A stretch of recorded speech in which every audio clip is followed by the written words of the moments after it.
Okay, going to show you how I went from this shot originally, pretty nice, and add a little pop of pink there.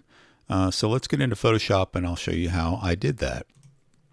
So in Photoshop, you notice it's a little bit warmer. I did adjust the white balance in post over here on the original one. If we go back over here, I brought it back down a little bit just to cool it off. But as we get into Photoshop, that edit's not there. So just in case you notice, it's a little bit warmer over here. I thought it needed to come down a little bit on the white balance. So I've done some previous edits just to get this to where I wanted to, and now I am on a base layer right here. We will just start there. What you want to do first is choose your quick selection tool, which is this one up here, and choose select subject, and it usually does a pretty good job. If you want to, you can do the cloud version of that. Supposedly it does an even better job. We'll try that, see how quickly that actually selects the subject. I really couldn't tell you if it does a better job or not. So far, haven't really noticed, but it's supposed to. So now that I've got her selected, I'm going to right click on her and choose select inverse. And I'm going to come down here and create a curves layer in my adjustments. Okay. And you notice that's going to automatically create a mask for me inside the curves in this layer here. Okay. So I'm going to click off the mask and make sure that I'm got the curve selected here. And you notice in the properties of the curves, it's RGB. So I can bring that up and it impacts, right now, it's just impacting everything in the background, right? You can see because I have this mask, right? So anything I do in this curves, it's only going to impact the stuff in the white on the mask. Anything in black, it's not going to impact, right? So let's change this RGB. That would be everything, reds, greens, blues, right? And let's switch it to red and let's just bump up the reds. And look at that. So easy. We've already got a nice pink tone. We could come over here and use the blue just a little bit. Oh, that's green. Pick the blue, maybe bump that up a little bit just to cool it off just a little bit. And we've got a pretty nice pink tone there, right? Go back to the red, maybe bring it up a little bit. So you can, whatever color you want to get, you can, right? So that looks pretty good there. Now, I think, just to make it pop just a little bit more, and you'll want to look at your mask. You can see the edges there. You'll want to refine that mask, and I'm not going to get into that here. But you will want to kind of zoom in and check spots. I first noticed it on the hair right there. Hopefully what I'm going to do next is going to kind of mask that, but I won't go into the details of refining your mask here. We're just going to work on the color on the background here. That's something I'll do probably before I post the image, right? Is refine that mask. So let's do a new layer, new blank layers by hitting the plus down here, and I'm going to pick my brush tool right here, and I'm going to have my flow is set to about 30%, and my color, my primary color, it says set foreground color if you hover over this here.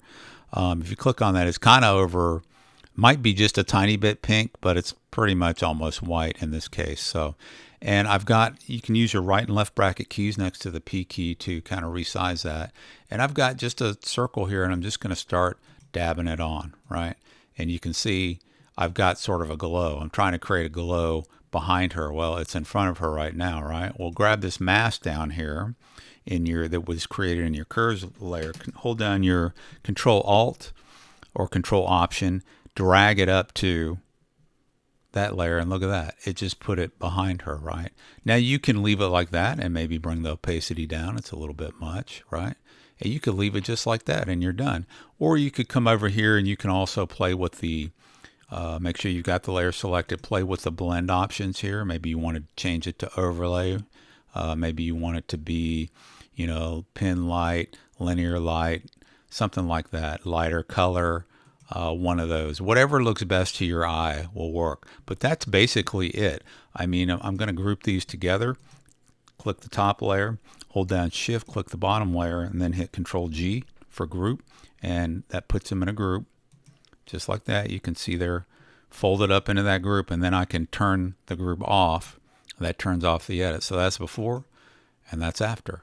So just created some pizzazz. And like I said, with your image, you'll want to go down here, make sure the mask, you can see is not perfect there. And the way you do that is you go into and you click on the actual mask. It's going to be in probably this curves layer here, right? And you'll want to come here and select this arrow here, back and forth. You want to go black, right? Make sure that you're painting with black, flow of maybe, 100%, because we're going to erase whatever we're doing. And then we got to use the left bracket key, kind of bring down the size of that brush and come over here, right? And you can start painting with black just to kind of adjust your mask, right? I said I wasn't going to get into that, and I lied because it bothers me. It's not perfect, right? And so you'll have to come down there and refine that mask, and you can zoom in. If you are really trying to get the edges really nice and tight here, you'll probably want to change your hardness, up to like 50%, so it doesn't bleed as much, And you can come in here, you see how it kind of bled on the edge there. Control Z is undo, that's your friend. And you'll really have to zoom in and get tight. Probably a smaller brush, and it's tedious, but you can get in here and start kind of fixing that.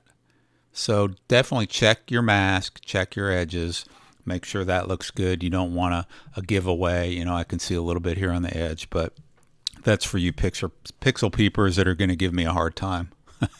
You always do. So anyway, that's it. That's how you do it. So if you guys like this, give it a like. If you like this kind of content, give it a subscribe. And I appreciate you watching, and especially if you're still hanging in there right now and you're still watching at this moment to the very end, you are especially appreciated. Thank you so much.